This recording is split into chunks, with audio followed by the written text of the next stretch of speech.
Colonialism will forever be the crutch for certain people in Africa. That is their choice. They choose to be victims. No matter what, no time is enough for them to finally take initiative and do what they need to do to better their economic and social standing on earth.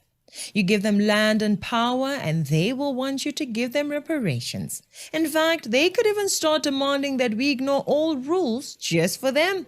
Set aside all the rules just for them. That is what we are dealing with in most African nations. That is what we are dealing with right here in South Africa. Singapore is about 719 square kilometers. It is a country that generates more than $500 billion in GDP on that tiny piece of land. Imagine if you gave those kinds of people a country like South Africa. A superpower would definitely emerge. The Ingonyama Trust in KZN is about 28,000 square kilometers. That's more than 30 times the size of Singapore. Can you see where I'm going with this? It is not about the land you occupy, is it? And yet we can tell that if these kinds of people occupied Ingonyama lands, they could have done so much more with it. There are many countries smaller than the millions of hectares under the Ingonyama Trust in KZN, and yet they make way more money than the trust has ever made. The Ingonyama Trust, right? So the Ingonyama Trust is for the tribes and communities in KwaZulu-Natal in South Africa. The trust holds and manages land primarily for the material benefit, welfare and social well-being of the communities living on that land. The Zulu monarch, acting as the sole trustee, is responsible for overseeing the trust's operations. So they have got 2.8 million hectares of land in KwaZulu-Natal, which was previously owned by the KwaZulu-Natal government. The beneficiaries, well, the trust's mandate is to ensure that this land is managed for the benefit of the members of the traditional communities living on it.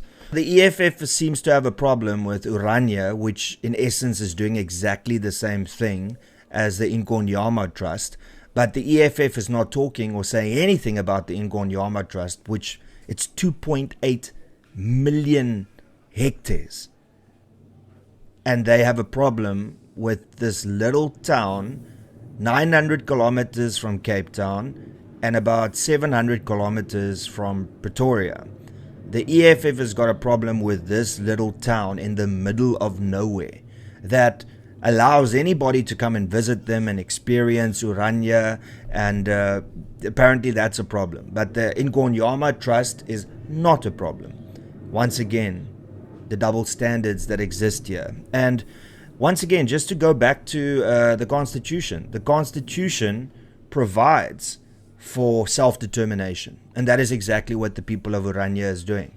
Now, if Orania prevented black people from coming into the town and they used black individuals as labor, but then they couldn't stay there the night and they had to leave, then I would have a completely different opinion. But it's quite clear that the EFF is choosing their battles, and they are choosing the cockest battles to fight.